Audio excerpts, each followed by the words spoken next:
All right, 7 o'clock. I'd like to call the Committee of the Whole for October 8th to order. First order of the business on the agenda is a call for pecuniary interest regarding the agenda. I don't believe anybody has anything. Next will be the agenda. Are there any additions or deletions that anybody has in there? None. Can I get a motion to accept the agenda as is? I'll make the motion to accept the agenda as is. Thanks, John. All in favor? That is carried. So, first order of business, presentations, delegations, Ladue County SES delegation, Carol Devon. Pleased to see you. Thanks for having me. I wanted to come out and I'm going to go to some other council meetings too and talk about fetal alcohol spectrum disorder. So we have a program, and I'll get into it a little bit, but we do have a program at the county. It's our Bridges FASD program. So we support adults with FASD throughout the county area, and we provide one-on-one support. And the other part of what we do is we provide community awareness. So we're always looking for ways to come out and do some community awareness about FASD, and one of the key factors is around prevention. How can we prevent FASD? So so I wanted to come out here today. What we did this year is we did things a little bit differently. As I go through the bit of the presentation, we interviewed our clients, so people that we're serving, which typically we serve about 34 to 36 individuals. So what we did is we asked them what they would like community members to know about FASD. So some of the information I'm going to give you comes directly from our participants. So I will get going on it. So I wanted to share the definition, and I won't read it word for word, but this is a definition that was just reestablished a few years ago to identify that each person with FASD has strengths and challenges, and that they'll need special supports to help them succeed throughout their entire life. So this is something that affects people for their entire life, and they can be very successful with the proper support. And also, just the statistic is that 4% of Canadians, or 1.5 million people, have impacted by FASD, and that means that there's approximately 174,000 Albertans with FASD. And there's the province really says that that number is probably low, like that's a lower estimate than it really is.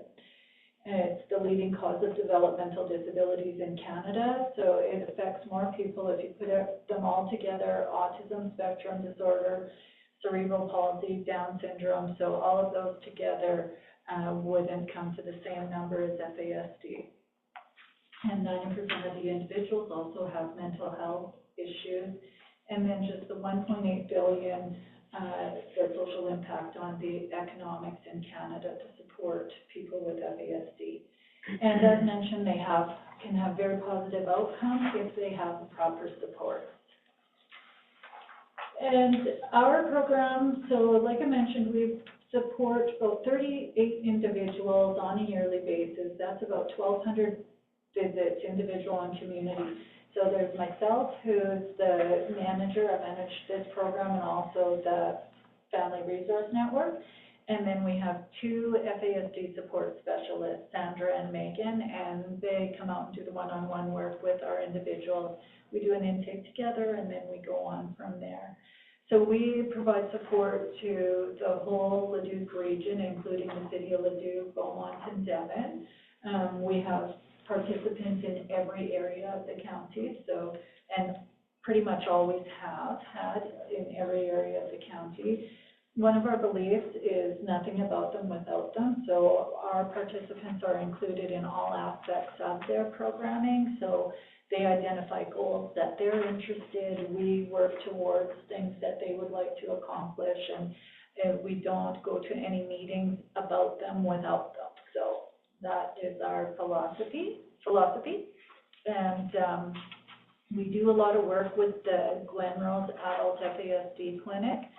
So we go through and do where we fill out an application for individuals to be diagnosed if they come to us without a diagnosis. And through that, there's a lot of work that has to be done to identify if they qualify for the assessment prior to them getting in for an assessment. So that's another piece of the work that our mentors do with them, our support specialists. So it's a long process, and we've had a lot of success with it. So pretty much all of our individuals are diagnosed within the first year that they come in contact with us. So we have a good success rate there. If they're not diagnosed with FASD, there generally will be something else on the assessment that will help us to support them. And sometimes it's just the formality of not having any solid information about prenatal alcohol exposure, but all of the other factors are there to say that they may have FASD, and we would still keep them in our program as well. So like I mentioned, we do the community support as well. And our program's funded through the Cross Ministry, Leduc County, and the City of Leduc. And just want to mention that we also receive support from Leduc and District Food Bank and other community grants so that we can increase our program. Like, we do a lot of cooking groups. Right now we're offering a family cooking group, so we have the entire family come and we work on relationship and mealtime and things like that along with the cooking skills, so it's kind of twofold. And we did get a grant for that, and that grant we applied and had that go directly to the food bank, and they provide everything other than staffing, so it's been very successful. And then FASD awareness. September 9th is the actual FASD awareness day, and it was started in 1999, and it's the 9th day of the 9th month, and that sort of represents a healthy 9 months of a pregnancy. And then it moved in 2013. There was a gentleman with FASD who went to a conference, and he spoke wearing red shoes, and then it took off as a red shoe campaign. And now I'm wearing my red shoes today. And so we wear red shoes the most part of September, especially if we're going out somewhere. And it's all about somebody saying, you know, oh, I like your red shoes, or, you know, you've got red shoes. And then we can talk about FASD. Even at the county center, there was somebody using the washroom, and she's like, oh, I like your shoes. I'm like, oh. Yeah. So, yeah, exactly. So that's the red shoe campaign. So I brought everybody who would like one a red shoe keychain. You're welcome to take one. And then in 2020, the government recognized September as FASD Awareness Month. A full month. And then these are the questions we asked our participants. Living with FASD, what's it like for you? And I'll just give you a few. It's like living in a bubble. Most people don't understand me. Very stressing. Has highs and lows, and it was difficult growing up, as well as the other things that were mentioned in here. It's a struggle. Some people think it's not a disability. We do hear that a lot because it's an invisible disability. So you may not know that visually, you may not know that when you're connecting with somebody. There, you know, maybe, well, if you're having conversations, you might think that something is, maybe they're not catching what you're saying and things like that, but you may not relate it to a disability. And then what are your strengths? So this Wordle here, the bigger it is, the more times it was said by our participants. So they feel that they're very creative, resilient, caring, and we do find that too. They're empathetic. They really want to, you know, contribute as they can to the community for the most part. And we asked what they think the community needs to know about FASD, and they want people to know that if they can be patient, we need some extra time sometimes. Trust is a big issue for them. Don't get mad or explosive, not to get in a person's face. How to better help people with FASD, and that it's not fun to have, and I have dreams too. And symptoms of FASD, know the cues of FASD, and what is FASD, and try and understand it a little bit more. So that's why we're out here doing community awareness too. And when asked what they need to live a happy, healthy life, some of the answers are have my family beside me, have my kids with me, more money, safety, feeling secured and loved, more support, be positive, passionate about what they do, believe in themselves, a house and a housekeeper to keep it clean. And I know we would all kind of like that, but that is a challenge for some people, a lot of people with FASD, because that structure is very challenging. So some of the things we'll do with people is help them identify, what they want their house to look like and how they can keep it like that. And sometimes that's reminders on their phone, sometimes it's, visuals on the calendar and things like that. And some people need that for hygiene as well, just to kind of keep regular routines going. So yeah, they want friends, work, things to do, and support. So basically what the majority of community members want, they want as well. And how can the community support people with FASD? They can understand us, explain what other people are asking, and understand more or try to. Be more patient, less judgy about looks and personality, less taboo about mistakes, build trust, learn about it and not judge like we are bad, stop thinking we're incapable of functions in society, and be there, help them, not enough people to help. And then just the theme of FASD awareness this year was spread the word that everyone plays a part.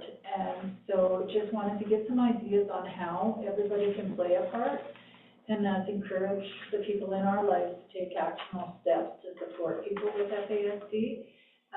Reflect on what you can do personally to support this movement on a wider scale. Take time to do some training, spread awareness in your community, discuss healthy pregnancies with your loved ones, serve mocktails at events and gatherings, take a dry 9 with expecting parents. So we really do encourage that if there's somebody in somebody's life who is expecting, that somebody will take a dry 9 with them, and that can go a long way. And we really do encourage for, if there is somebody expecting, that their partner would take a dry 9 with them as well. So that's kind of a new movement, moving part of the prevention as well. Check out the prevention conversation, but mostly treat all people with dignity and respect, because you don't know who may or may not have FASD.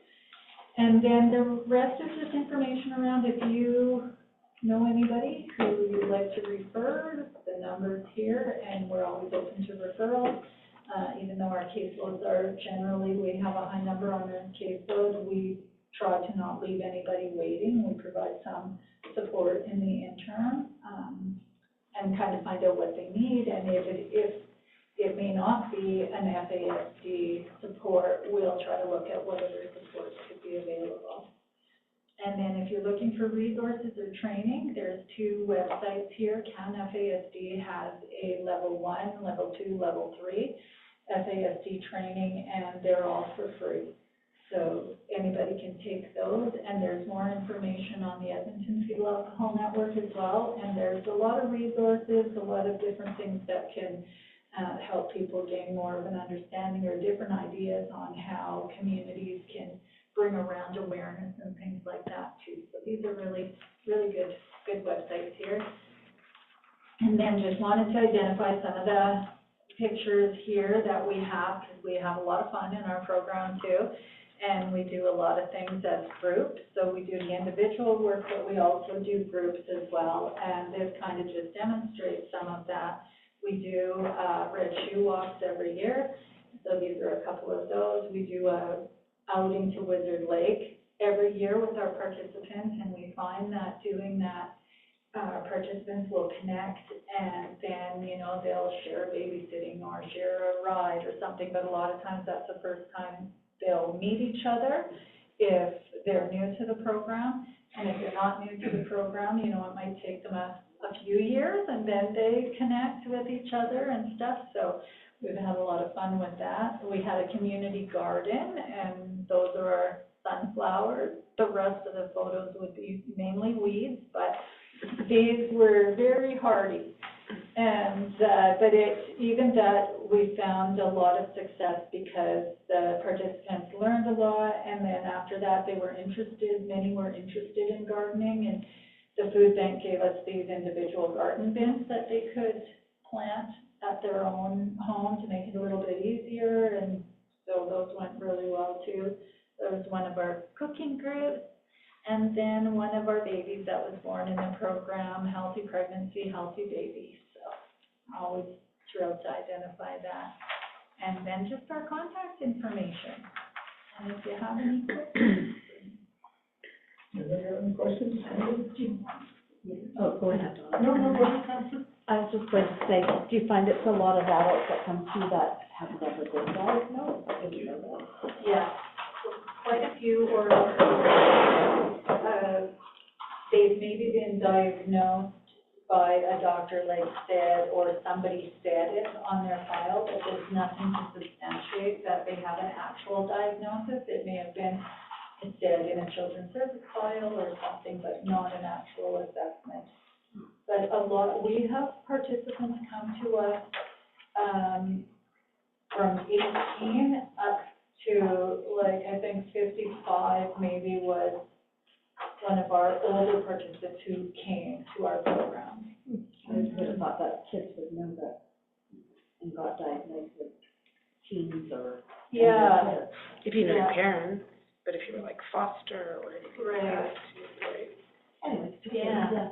Yeah, and a lot of times it's, because there's often other things that go along with FASD, so you'll see that there is a secondary diagnosis of ADHD maybe, and so then maybe that is what's been assessed or thought, and sometimes it's been, again, like a doctor saying, you know, maybe ADHD, and then they have medication or something, you know, years ago, and that's what they think has been their struggle. So when people do get diagnosed, we see them actually have a lot of relief because they've often wondered why they struggled, what was the issue, why they didn't really fit in different ways, and so a lot of times it's a relief.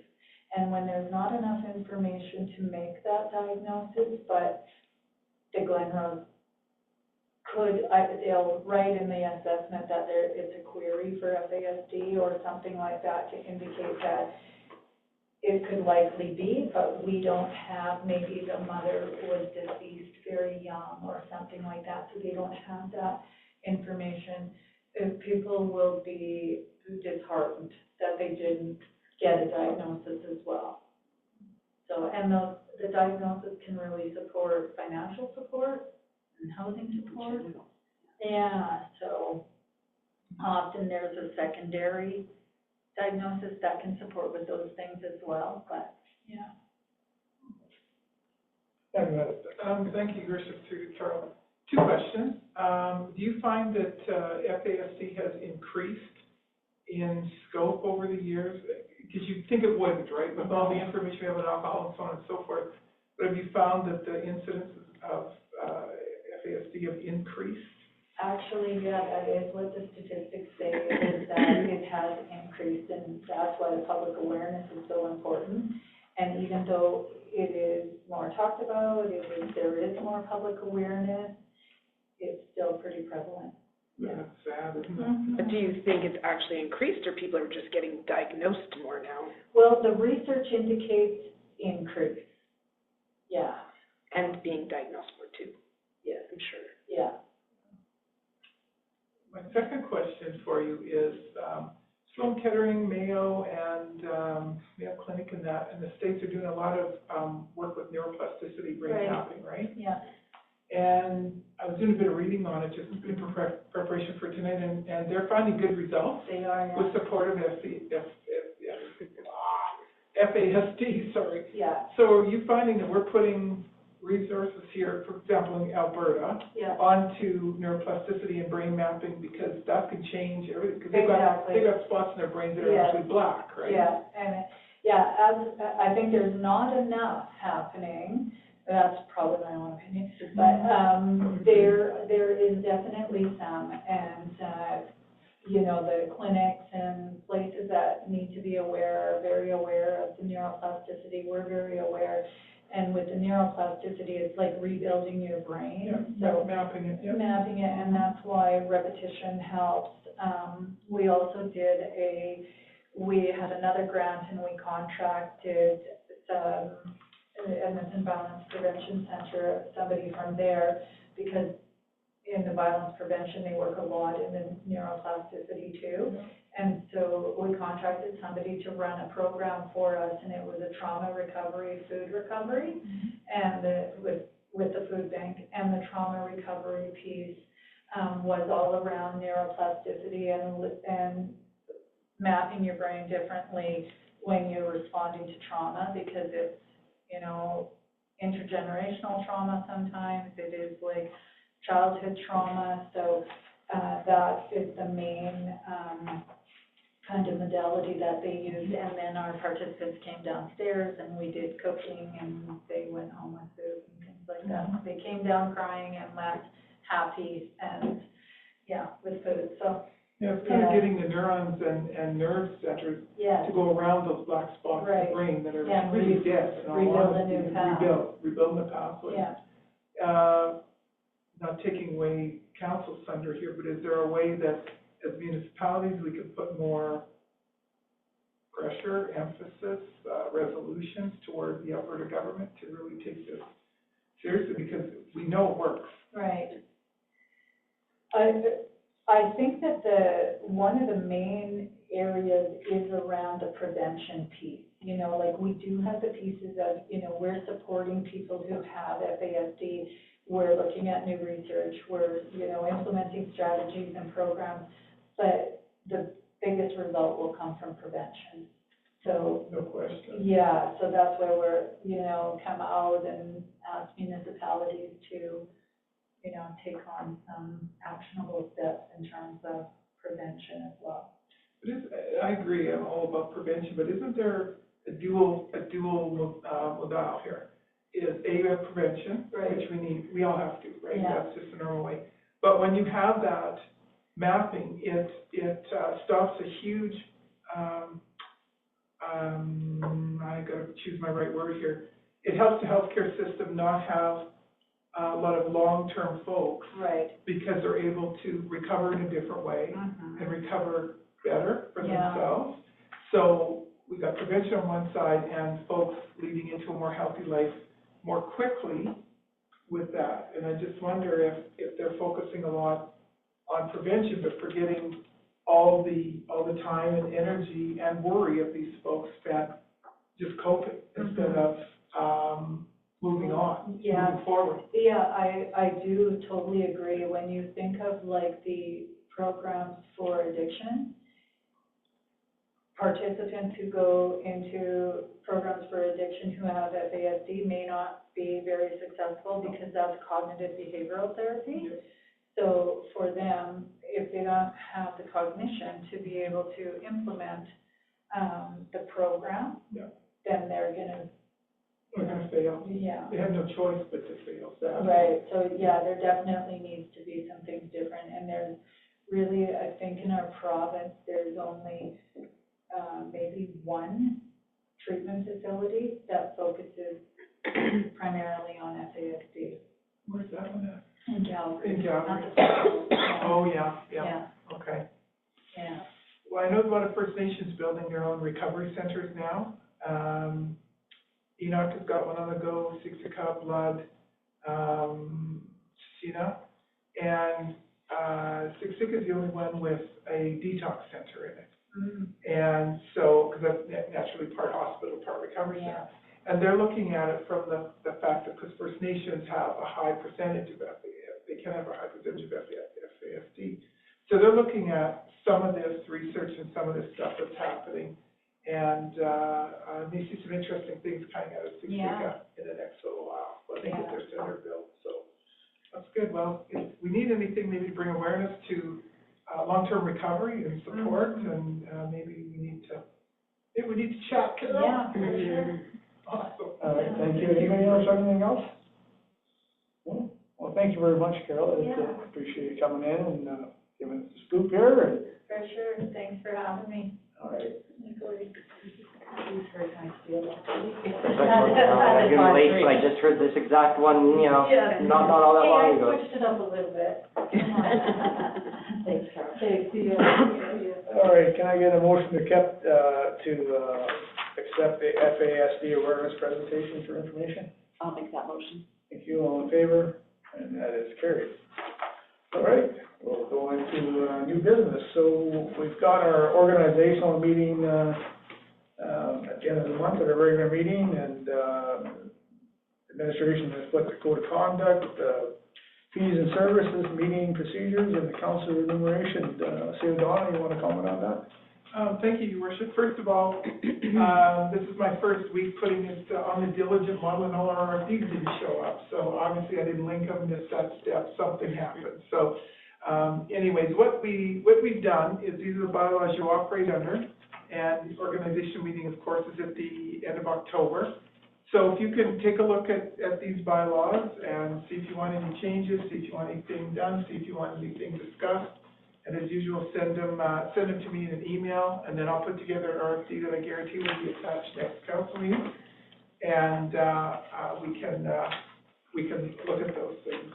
Sometimes they're not changed, but we wanted to put it in because it is your organizational meeting. You want to make sure you are comfortable with, council code of conduct bylaw, the, fees and services bylaw. We do have some, additions on the fees and services bylaw with respect to cemetery fees and perpetual care fees and cremation and earth burial fees. They're not called graves anymore, they're called earth burials. So we're learning the proper terminology.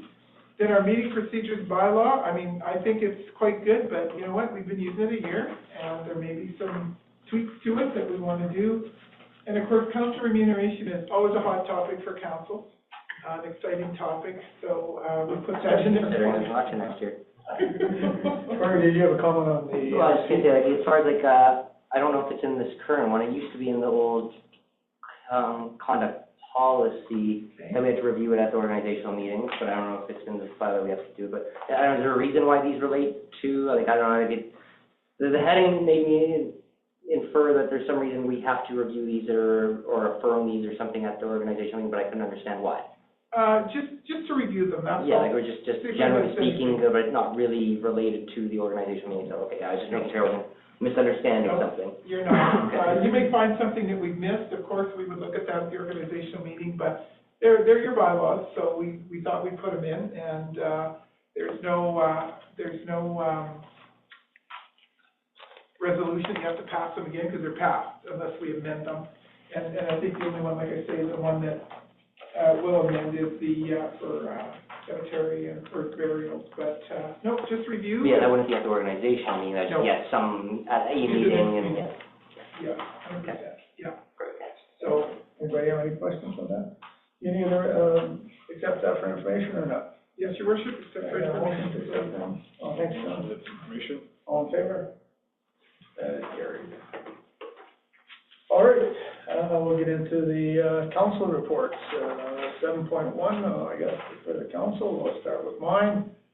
So for the month of September, I attended the Spirit of Thorsby. I gave a little speech about, prior to the unveiling of the door, thanking the Chamber of Commerce for their work and the statue of Taylor Park. I also sat on the dump tank for 30 minutes where the little guys just tormented me like you wouldn't believe. And, tank raised $700, so, it was a pretty good day. I looked at the, carnival rides and street vendors on Main Street, and, it was quite the day. Then we had our, council home meeting on the 10th, the 13th, attended an open house for CD Max. They're the town's water line repair company, their new facility in Stony Plain. It's good to see what they have there, it's quite impressive. 16th, I attended the monthly chamber meeting. I advised the board at the time, they sent us an email, and we advised them, which I believe you also did, Donna, through mail, that the town did not feel it was up to them to put Christmas in the village, and, as suggested, and, we talked about possibilities of, getting some other people to bring it up, and that's kind of where we left it. On the 18th, attended a meeting with the water team regarding legal, and then a regular council meeting on the 24th. That was about it for the month of September. Anybody have any questions? No? I'll turn it over to you, Corey. Or, yeah, sorry. Yeah, that's fine, it was a really busy month, there's not with a whole lot that needs a whole lot of updates. Again, there's the Spirit of Thorsby. I didn't go to the statue unveiling, but we were at the fairgrounds there most of the time. It was hard to get Grayson Pride away because it was, he had to kind of run the place, but that was fun. We went to, again, there was a meeting on the 18th with legal for the water stuff, as well as that was a busy day. We had the FCSS meeting where I saw Carol there with the same presentation there a few weeks back, as well as that same night the Plainview wine and cheese event. So that was like a ridiculous day, but I hadn't been in Plainview for a little tiny bit, and it's good to have a reminder that it needs some attention, to say the least. As that's kind of the only real big thing that came out of last month. There was the Duke Foundation meeting, sorry, the date here, and I lost it, where we did have to revisit the municipal requisition portion of the budget and come up with how we want to go about that. The requisition amount that is on everyone's tax bill is specifically for seniors lodge housing. So as far as our region, it's Plainview and then Cloverleaf out in Warburg. So there's some changes with that. It is just a straight in and out requisition, so not a whole lot we need to actively do here, but there are some changes with that coming. Given it's a fairly small number to begin with, it's not a huge change. And then other than that, everything's into October, so. Thank you. Questions? Councilor, sorry, I missed you there, skipped you there. Oh, it's all good. Unfortunately, I was tied with work and I wasn't able to make our meetings or any of the fun events that Thorsby was hosting there for us last month. All right, thank you. Councilor Muffin. The report up there is very inaccurate, so I don't know, something happened with the sending of it, but I'll read to you my novel. So I attended all regularly scheduled meetings for the month of September. September 3rd was the library meeting. The library is having a book sale from November 5th to 9th. Our library manager, Paula Bossi, is resigning. Summer programs went well. English Conversation Circle continues. Library inventory was completed for another year. Our treasurer is resigning her position. We will need a replacement. Policies are still being reviewed. September 4th, I had Communities in Bloom meeting. September 5th, I was Bingo Paymaster. September 16th, Chamber of Commerce meeting. Thor reveal was a success. Signage is being planned for outside of town to direct attention to our tourist attractions. Spirit of Thorsby was also a hit. The Chamber is passing the torch on Christmas in the Village. Businesses are exhausted or disinterested in putting on the event this year. Hopefully another group or the town will carry on with the event. Chamber Gala will be November 23rd. All are welcome, $60 per ticket. If you reserve a table of 8, you will get a table of 8. Discussion about partnership with Communities in Bloom to assist with adding flowers or trees in spring to Taylor Park. The Chamber is requesting to have more active board members. The Chamber will present an award at the high school on awards night. The next meeting is the AGM on October 24th. September 25th, 27th, Alberta Municipalities Conference was in Red Deer that I attended with Shelley. I attended sessions on water and electricity. Premier Danielle Smith, her speech announced more money for affordable housing and new schools are on its way. We reviewed resolutions B1 to B19 as well as C1 and 2. We ran out of time to finish all of the resolutions. The board will review the remainders. All resolutions passed with the exception of B16 and C2. C2 discussion went exceptionally long. That's the reason we ran out of time to complete the resolution. What was the B one about? So B16 was regarding culture, recreation, and sport facility infrastructure deficit. So I think there's a town in the south that was looking for help to build a new swimming pool, rec complex facility, and that got declined as I think that they felt their Or local interest, not a. Yeah. Everybody would have one in there. patch it together, make it work a little bit longer. 40 years is not old for a pool. You don't need a whole new building right now. So other things to spend money on. And then C2 was regarding extending. We know it now. Yeah. I think everyone who watches the news knows what that one is, yeah. Oh. And I didn't see the news because we were at conference. But we heard it live. Yeah, so, we heard it for a long It's time. interesting.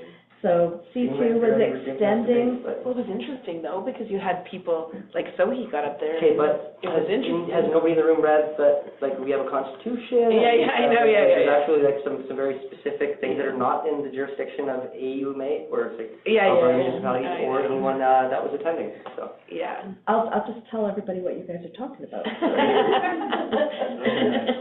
Yeah, so C2 resolution was about extending municipal voting rights to permanent residents.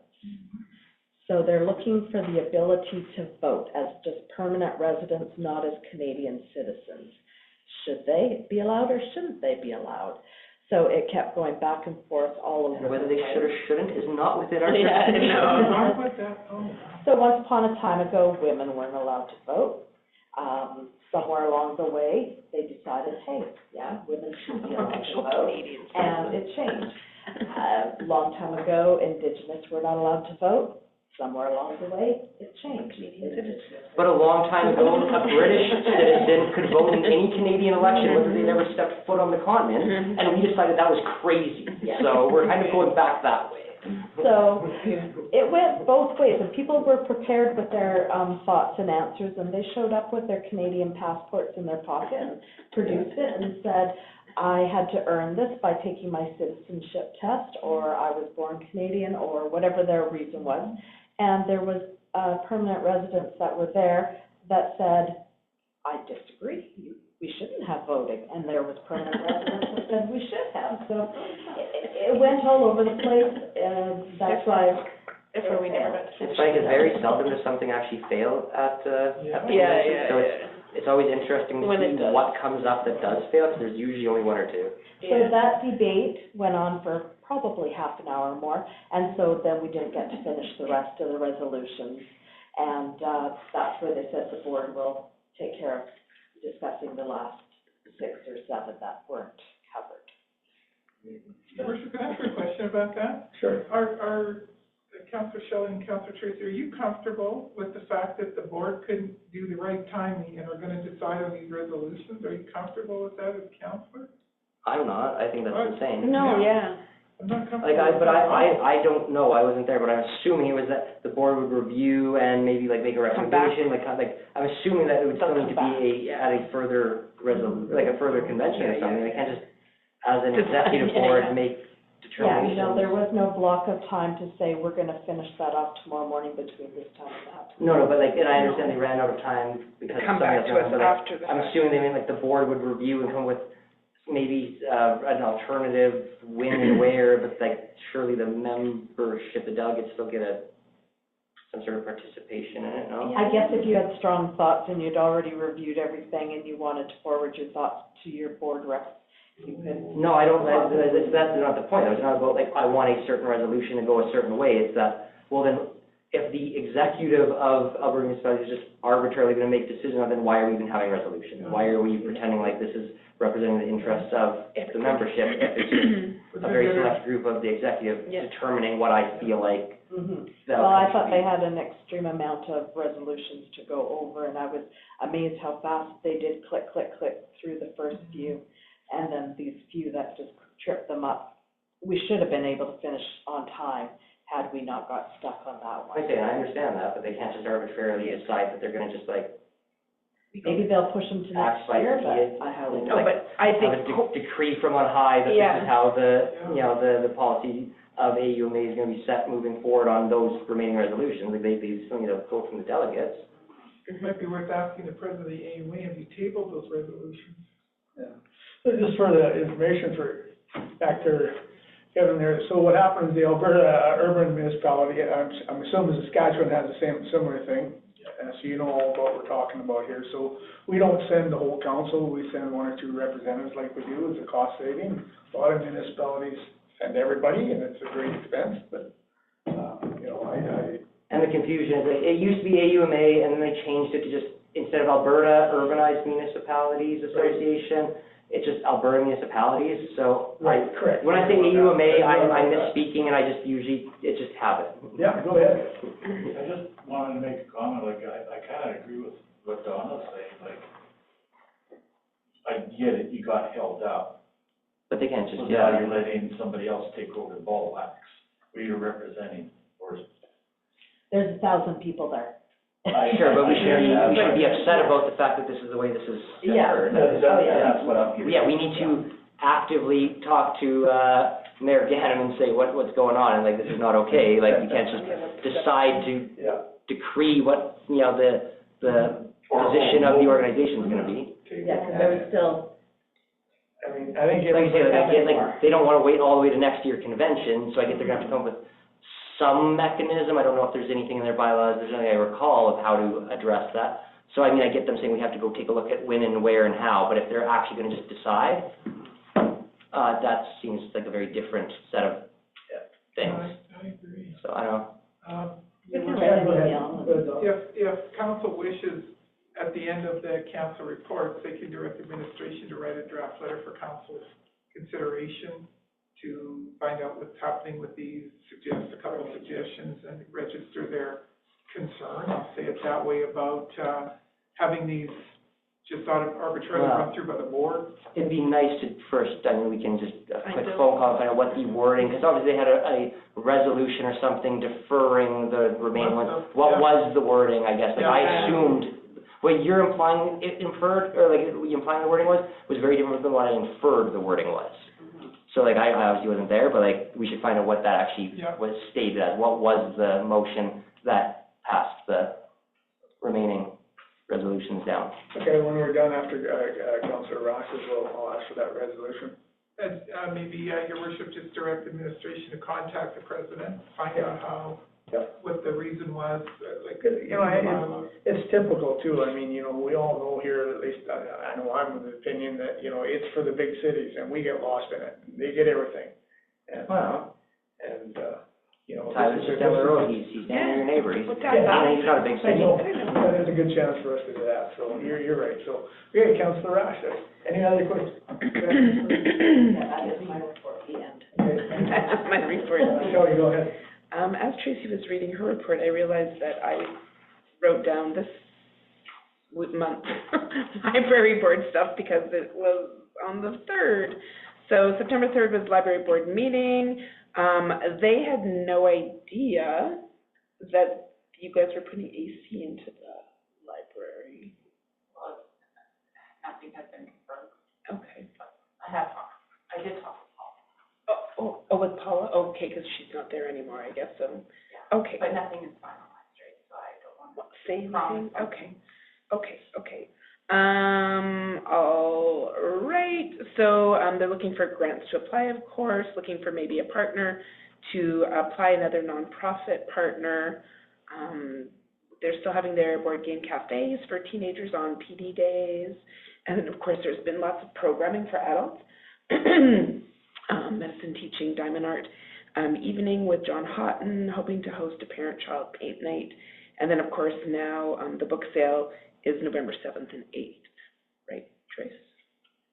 Yeah, they shuffled the dates a little bit. It's Short Wednesday to Friday, I believe. Yeah, just 2 days now. And then September 16th was FCSS. So Michaela was able to give some dates. I don't know if anything else has been confirmed yet, but the applications for needing some assistance opens on November 12th, closes on December 6th, deliveries are on December 18th. And then Michaela had to speak to the fire department to confirm the food drive date to find out what night they're doing their practice. Usually it falls the last Tuesday in November, but I'm not 100% certain. And then, of course, there's a whole bunch of sessions coming up in the new year, tax sessions, fraud sessions, specifically for seniors, but I mean, everybody could go to those. The county's also offering many great sessions for LGBTQT, youth support, FASD programs, learning perspective for newcomers, safe and savvy scams for seniors, life after kids become adults.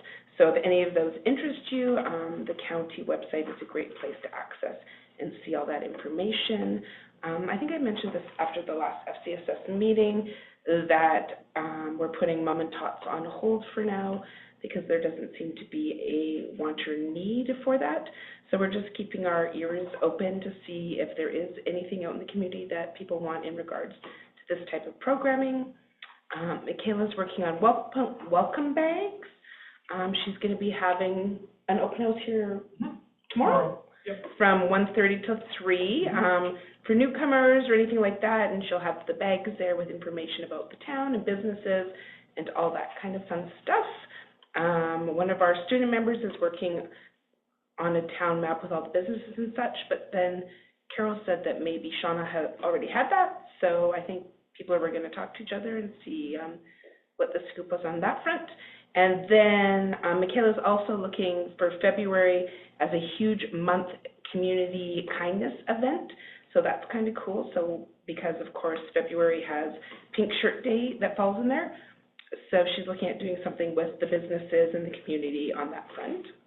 September 10th was the cow. September 24th, the regular meeting. And then, of course, Tracy and I went to the AUMA conference, September 25th to 27th. The only thing I have to add to hers would be the premier was all very positive, of course, affordable housing, schools, and then, of course, the opposition leader was very negative about everything.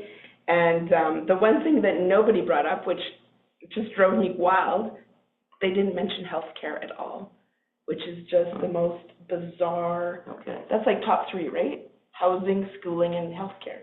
Healthcare is the largest expense. Yeah. A lot, I know. largest provincial. So nothing. How did that not come up? I don't know. I wanted to get up at the microphone and yell, "What about healthcare?" Like, You certainly could have. I know, but You could have stood on your chair. healthcare. Why is nobody saying anything? Krista got reelected for our area. She had run for director, but she ended up losing by just a small fraction on that. I went to an interesting session, actually Tracy and I both went to it, on mental health awareness for elected officials, which a lot of people didn't know if we had any sort of assistance, but we were told we do, because apparently women elected officials especially, but generally overall all elected officials, are abused a lot in their communities. So Alberta Municipality Health and Safety Association has a lot of stuff that can help us on that front, just FYI, you guys. And then, of course, we had the ministers talk to us. And then what I thought this was kind of neat. We met a couple ladies at one of the functions in the evening that were talking about the Thor statue, and they were quite excited to take a road trip to come see the Thor statue. So I thought that was kind of cool. Other than that, I think that's my update. Yeah, my computer just died, so I can't actually read the wording, but there is actually an update on their website as far as the outstanding resolutions. Oh. And I had just pulled up whatever the policy was referring to. Apparently, according to section 45 of their resolutions policy, which I don't know what it says, because I just pulled it up as my screen died, but, apparently according to that, the board has some leverage of determining what to do with and address with. So they're not, it's unclear as to what's happening. There'll be an update by the end of November as to what they're doing. Oh, so they don't even So know it's not what that they're doing. deciding anything, it's that they're going to figure out what they're going to do and update us at the end of November. Okay, So good. we can Yeah, 'cause not panic about that one. Okay. That's All right, clear. thanks for that. Yeah, thank you. Anything else for Shelley? So you still want a resolution, though? Nope, you don't get it. Okay, thank you, Your Worship. All right, thanks for that, Cory. Nothing else? Okay, can I get a motion to accept the council reports for information? John? All in favor? Carried. All right, move into the, CAO reports, CAO officer report. Thank you, Your Worship and Council. For the month of September, I think I forgot to put this in here, but I was also at the Spirit of Thorsby. Husband and I attended to listen to the speeches and check things out on Main Street and so on. It was good attendance, everybody was excited and happy. Met with the senior engineer from ATCO to discuss partnerships on an emergency exercise regarding sequencing a municipality with all partners after an emergency event. So we're planning it for February 25th. Council will most certainly be involved, and I'll be at ATCO again next week. They're still wondering how we could do this, but they're totally engaged. Ford is interested as well. Working with planning and engineering with developers regarding subdivision preparation. That was with the one here at the end of Hankin. Grading easements, service hookups, and development permits. So that was just about ready for subdivision, sending off to the province for subdivision registration. And then another lot will be sold, and there'll be more stuff moving on there. Work with the family to liaise with the monument company within the United Church Cemetery area. That's kind of standard. Attended the CB Max Open House in Stony Plain. They're our prime contractors for water and sewer repairs. Auditing and editing maps, looking for all water distribution systems for Thorsby. It's been actually productive as we're finding the as-built for all the infrastructure, which are critical documents. And even the cathodic protection mapping for the pipeline. We even found all the as-built for the rec center, everything mechanical, everything, so that was shocking in a good way. So this will be all scanned and with our water distribution, including the pipeline, all the elevations and everything. We finally found it, but it's taken a while. Emergency management meeting with Warburg, Kalmar, and Thorsby discussing this particular exercise and the provincial mandates. We're not the only ones kind of pushing back on the provincial mandates a bit. I was gonna ask, but like now that you have actually found as-built stuff, I mean, scanning stuff's great, but, are you, like, working on or planning on working on adding any of it to the GIS system? That will happen once they're, all those maps will be scanned, and that will go into the Silversmith, yeah. So yeah, like as far as like actually like putting the locations and details and stuff right into it, and like I say, scanning it and having a digital copy's good, but Yeah.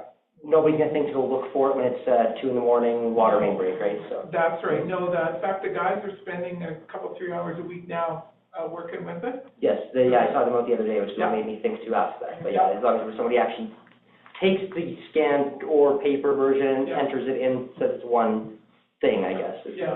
Okay. Yeah, no, that's gonna happen. Okay. I was, in all honesty, there's a lot of street and road stuff. We kept them all right from the 30s, 40s, 50s that we found, so we can see the different progression, because you never know, we've got old infrastructure. So we kept all that mapping as well. We found,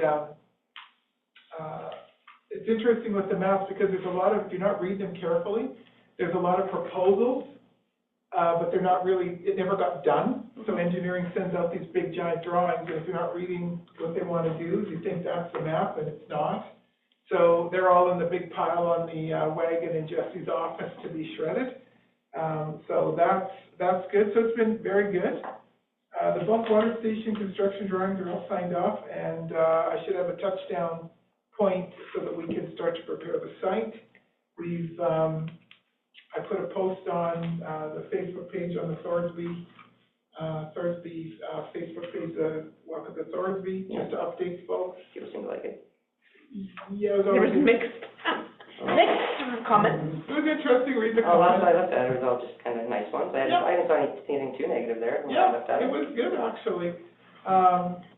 And so, once we have a touchdown, we're gonna start fencing pretty soon, that lot, by, Harvey Spas. I talked to a fellow that, does raw wood, sawing and timber, and he's gonna give me a price on planks, so I just gotta do the measurements for the little fence. So the fence is only gonna be about 4 foot high, it's not gonna be huge. It'll be more decorative than just a plank in the middle, or a plank like that, or so, I better be careful of stabbing in the eye, sure, sorry. So we'll work on that. The engineers were out last week to measure everything over there at South Reservoir, and, so they're taking that back, so that's very good. Meetings with the contractors who will salvage, demolish the old water treatment plant and the boulevard and tree demolition and rehab, so that's coming in the middle of this month. We'll get notices out to once we hear, we'll get notices out to the, stores and so forth. We're gonna have to block off some Hankin a bit at a time and get that done. We got good news today. I won't steal Cindy's thunder, sorry. I won't steal Cindy's thunder. Meeting, review the new hydrovac that has been purchased, and if we can move up, the first picture I'll just show you here. I put some pictures in here. This was pulling the pump out of the raw water pond, so we have to pull it out through the roof. And the 3 impeller, you can see the 3 balls there, those are the impellers that move everything up, and then of course there's a big basket at the bottom that's like a big filter. And that's when we were chatting with you last time, we're saying that the pump, we're just waiting to hear on the pump, but we think some of the problem was in the shaft. So anyways, we're just waiting that, but we know we've taken council's direction to get a new pump in there, and that's not a problem. Something happened in the shaft, and you can see in the joints there that it's rusty. So something's not right. That's what we're talking about, yeah. Like, for sure, the picture, like, there's Yeah. clearly an issue. There is clearly an issue, absolutely. And Cheryl, I'll let you go to the next picture. This is our new hydrovac, we just bought it. This is a skid hydrovac, so it's the piece of equipment you see on the back of a hydrovac truck. But we got it from Stone and Plain. The hours on it are about 800 hours, which is nothing, has a nice cat engine in it.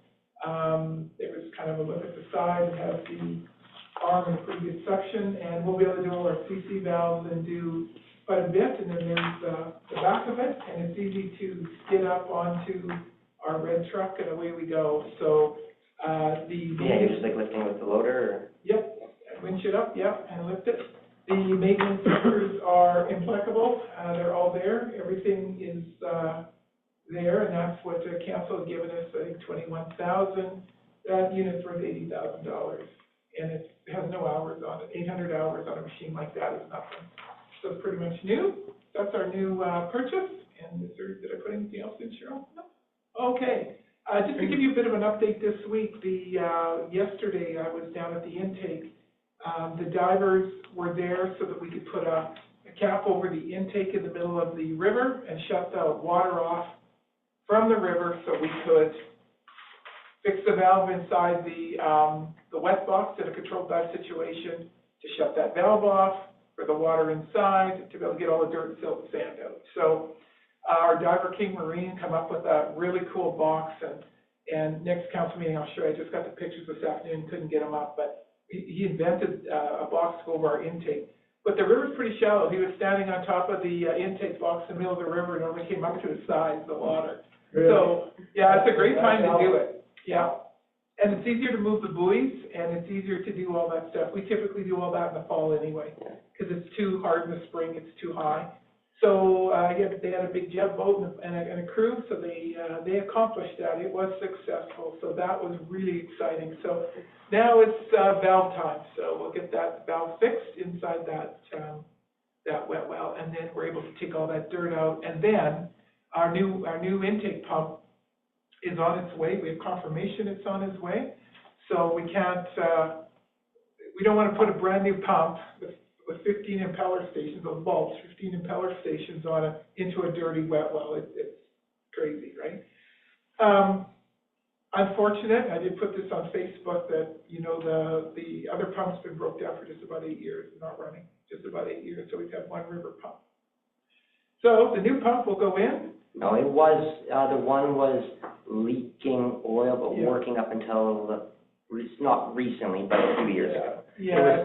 It was not well, it was not going to last any length of time, but it was operable until a couple of years It ago. wasn't well, if we needed it, it would work, but it Yes. wasn't well. Yes, Yeah. yes, I agree with it, yes, we knew it needed to be replaced 8 years ago, it had to start getting, like, it was not optional as of 3 years ago. 100%. And, we showed you the pictures of the Royal Water Pond. So the divers really did a great job yesterday. I was down there for a while watching them. And our new sewage lift station pumps are here. Both of them arrived yesterday. So that's really exciting. So, we've got one rebuilt in there now. We do have a blockage in one side that it's not priming properly. So before we put the new pumps on, we'll make sure that side's priming. But we're gonna need 2 hydrovacs because one to unplug and one to keep the water out of the wet well in the sewage lift station. So, we'll get on that, and then we can put the 2 new pumps in, and then the rebuild can sit in the sit in the shop, and then we'll run those new pumps like crazy on the warranty, right, because you want to run them. So, we'll get, better sewage. That'll be interesting. Yeah. Working for the known colors for a long time. No pellets for a very long time. So, that's kind of it for the CA report, Your Worship. Any questions for Sue Don? Not, community peace office support, I guess we'll forego that till. And Public Works, manager reports, would you like to, comment on that one, Sue Don? For sure, Your Worship. So basically, Andrew was busy with, meetings with, emergency management, with the, deputies and the emergency managers from Kalmar, Warwick, and Breton. We had a meeting here for about 2.5 hours just discussing the exercise and discussing some of the province's ramifications. And of course, Andrew was there with us at the CB Max Customer Appreciation pig roast, as were Chris and Rick.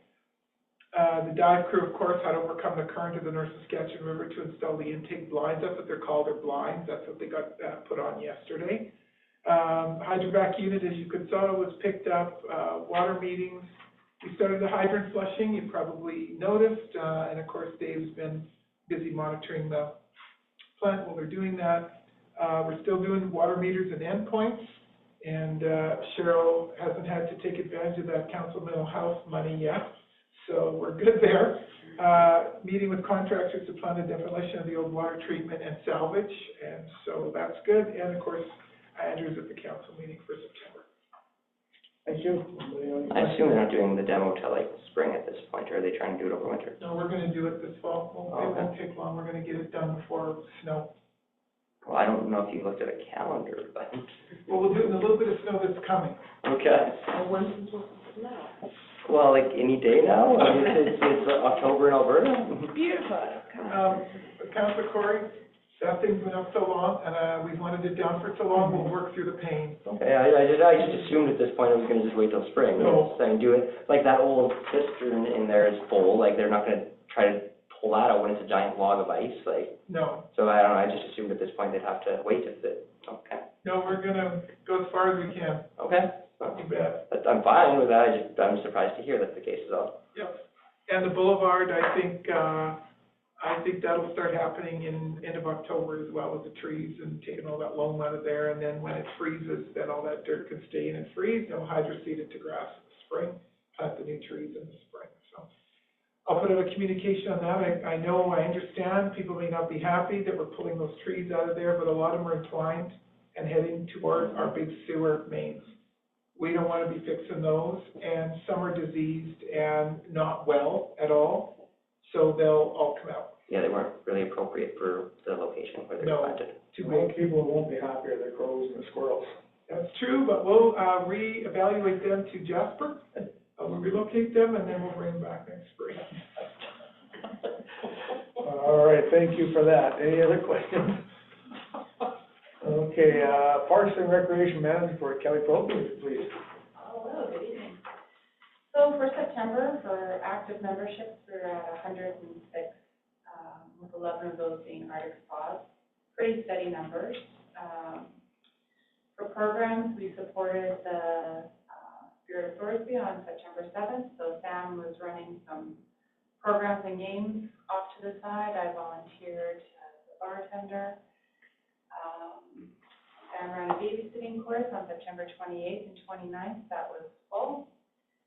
She's working on fall programs that are going to start. Lego Club will be coming back. She's just working with the county because we had a lot of Lego, so we shared it with the county for their summer programs. And now we need to get it all back from them, and they're going to gift us their Lego too, so just have more.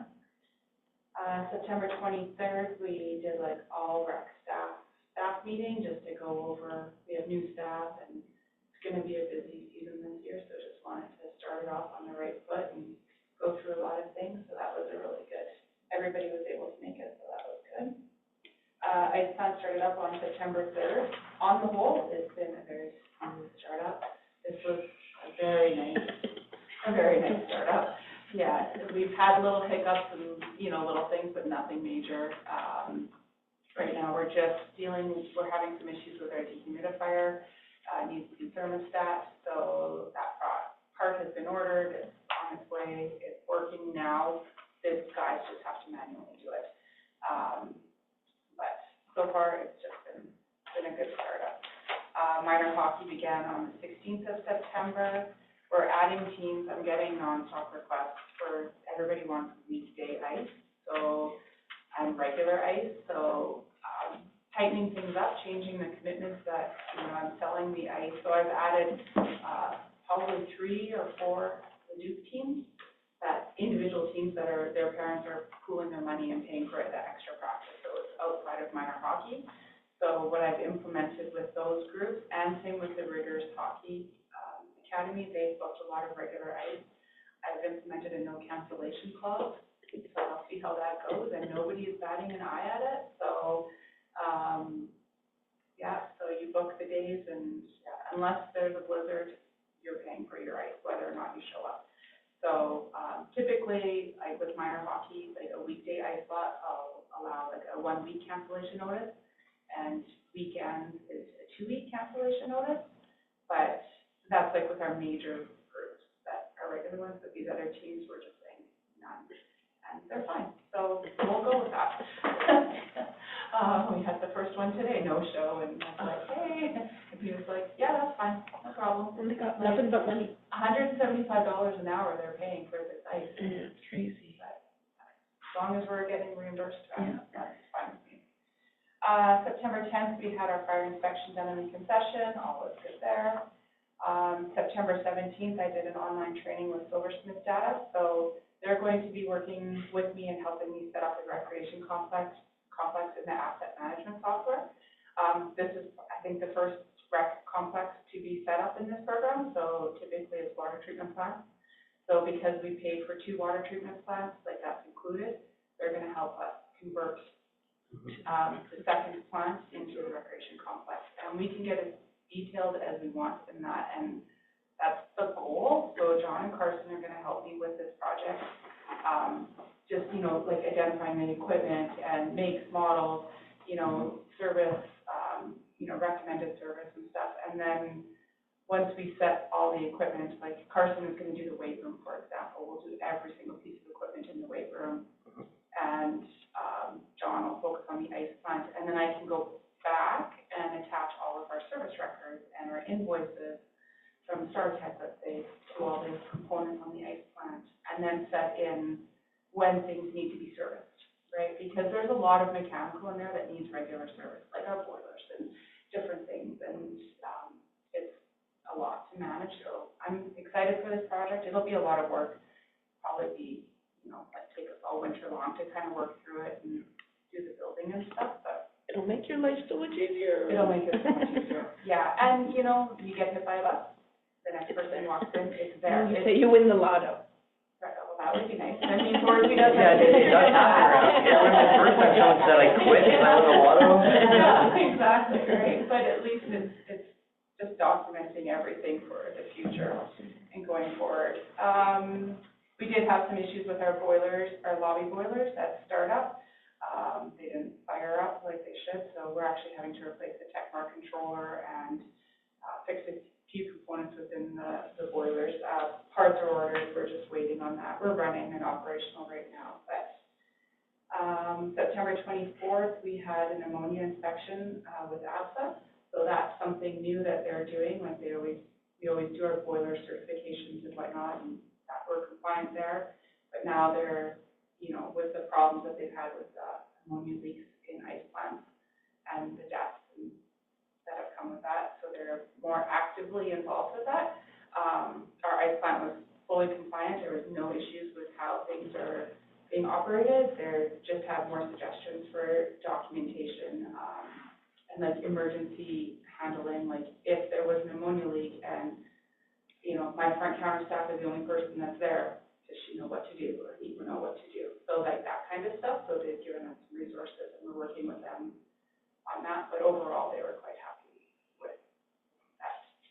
The plant was in the condition that it was and that we had all the monitoring and components there. So I think that's about it. Oh, I'm still working on the AC quotes for the weight room and the library. I'm meeting with the company tomorrow, another one later this week. LPH has also come back with a new quote. So when they originally quoted it, like there was different components, so they pieced it all as separate components. And so he's gone back to his supplier if we were to do the whole library and the weight room at a pricing on product. So I'll bring all that back once I have it all together for you guys. But that's in the works right now. How's the clock and the sound system working? Awesome. Good? Nice? Yeah, they were running games on the weekend and parents were loving it. They can sit in the stand and control the music and the sound, the quality is really, really nice. So, yeah, and the clock's working great. So, all good there. Thanks. Anybody have other questions for Kelly? Thank you. Okay. 8.5, the FCS coordinator report. Say, Donna, you want to read that? Sure, Your Worship. So the Community Awareness Open House was postponed until October, and of course, we're doing the drop-in here in tomorrow, which is a really good thing, and we'll have little snackies and all that kind of stuff. Also charcuterie boards, but Michaela said no. We partnered with Duke County and hosted a home alone course, so that's happened. Michaela's been at the advisory board meeting on the 16th of September and the Rural Mental Health West Zone meetup on September 26th. Connect 39 Connect With Us article on September 4th. And what Michaela's also doing, as you can see, I think in the advertisements on Facebook, she's kind of divided projects up into, you can volunteer for this little project and you're not volunteer for life. So she's talking about that. And she's kind of getting some good response for that too, because people want to just kind of come, volunteer, and go. Yeah, they don't want to be committed long-term, but. No, so she's getting some good response to that. She did a pretty good ad. Information and referrals were 11, 3 walk-ins, appointments booked 6. And she books her appointments here when I'm here, usually on Mondays and Wednesdays. Of course, that's when she's here, so I'm around as well if she has any trouble. So all in all, it's been a very good month. Thank you. Any questions on SDF? All right, can I get a motion to accept the CA reports? Carrie? Yeah. Thank you. All in favor? That is carried. All right, we will go to the CFO report. Cindy Van Leest, are you there? Hello, Cindy. Hi, sorry, I don't know what I'm doing. Okay. That's not I was having a nap. No, I'm kidding. In September, I worked on the budget documentation preparation, handled resident inquiries, updated grant applications for changes in capital projects, booked auditors for pre-testing, and they will be there on October 22nd. Attended the weekly staff meetings, did payroll and payables. We had 2 shut-offs in the month of September. And then I worked on templates for community groups requesting funding, which are going out later this week. Financial information, outstanding utilities, $78,762.85. of which 5,600 is subject to shut off. Outstanding taxes, 468,000, of which 59,000 is up for tax recovery and 65,000 is from 2023. Operating accounts, 751,000 as compared to 1.2. And I did hear from the government today, and we should be getting our CCBF money for the bulk station by the end of the month. Savings accounts, there is 1.4, just over 1.4 million in there as compared to almost 1.4 last year. And we are not utilizing our line of credit at this time. Thank you. Cindy, do you have any questions? Yeah, go ahead, Sally. Hi, Cindy. I spoke to Donna about this, but then I had the library board manager call me yesterday or today. They're just, I guess, excited to present for the budget, and you guys are sending out the templates right away. Do you know when they're coming? Are they coming for the cow in November? Yeah, everybody's coming in the November. So it'll be the library and the community hall will come in November. I'm assuming it's the cow in November, but I just wanted to verify. The towers are at the budget meeting. Oh. No, they'll come at the Budget. cow, so then I can put their requests into the budget for the budget Right. meeting, and then you guys can decide. Okay. Thank you. All right, any other questions for Cindy? Thank you, Cindy, you can go back to sleep now. You're welcome. Can I get a motion to accept the CFO report for information? I'll make a motion. All in favor? That is carried. Correspondence, all we have is a letter from, Mr. McIver regarding the federal carbon tax impact on municipalities. And there's feedback, there's an online survey, that actually is open until tomorrow. But we have an interest in doing that, Donna, or we, I don't want to put you on the spot. Your Worship and Council, I'd have to go into the survey and figure out, I haven't had a chance to go in there and figure out what they want. The provincial government is concerned about the federal carbon tax impact, right, on municipalities. The whole thing, they're taxing everything for everything, so the provincial government is pushing back. So I don't have a problem going in, but I think council can certainly go in as well. I'm not sure, I'll have to double check, and if it's just one, then if you want to go into the survey and take a look at it, provide me some feedback, I'll have it done before 4 o'clock tomorrow afternoon, or just phone me and say, hey, if it comes to this question, here's how. I appreciate it. As long as somebody does that, I mean, I can, I might be able to go in there and do it tomorrow if you're. So that would be, Terrible. no, if you'd like to do that, Your Worship. I will gladly do it for you. I'm happy to hand the baton over. Okay. Thank you. I'll just get mad. That's okay with everybody here? Sometimes. That's right. All right. Okay, motion to accept correspondence for information? Well, Okay. I'd move to have Mayor Hodgson submit a response to the survey and accept for information. Thank you. All in favor? That is carried. All right, public comments, that's it. Anybody, Irene, go ahead. The permanent residence. I'm a Canadian citizen.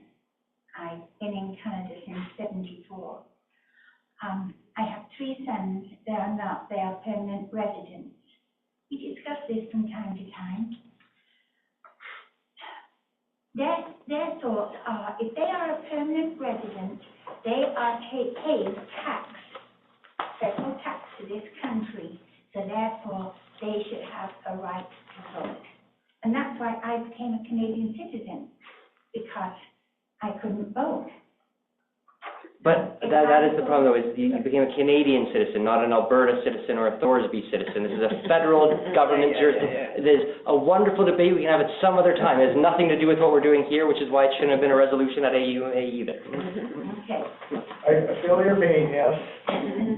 And the second thing is, I'd like to thank of council, and particularly administration, Jesse and especially Andrew, who helped me with my problems getting Ivor into hospital last week. They did a super job. Jesse and Andrew were absolutely fantastic. We had to sort of fight to get him into the ambulance because he was going to the Duke, and he said he didn't like driving on the Alaska Highway, so. But he's there and he won't be coming home. Well, thank you for that, and I'm quite sure they were more than happy to do it, Irene, I'm quite sure, so, thank you. Anything else? I have a couple of comments. Sure, go ahead. Donna just passed me and gave me my letter for my fence, so I'm not sucking up to her, okay, because I've already got that. I think that was a really smart move in you listing that on, Thorsby AB page, regarding the water plant and stuff, because a lot of people, they don't get it, they don't understand it, they don't see, I've done my own, some research as well. They don't understand the infrastructure, and that's where a lot of tax money should be going to. And, I think, I wasn't here at the time, so I don't know if, obviously, council had to pass the motion for the money. Yep. For the hydrovac. Correct.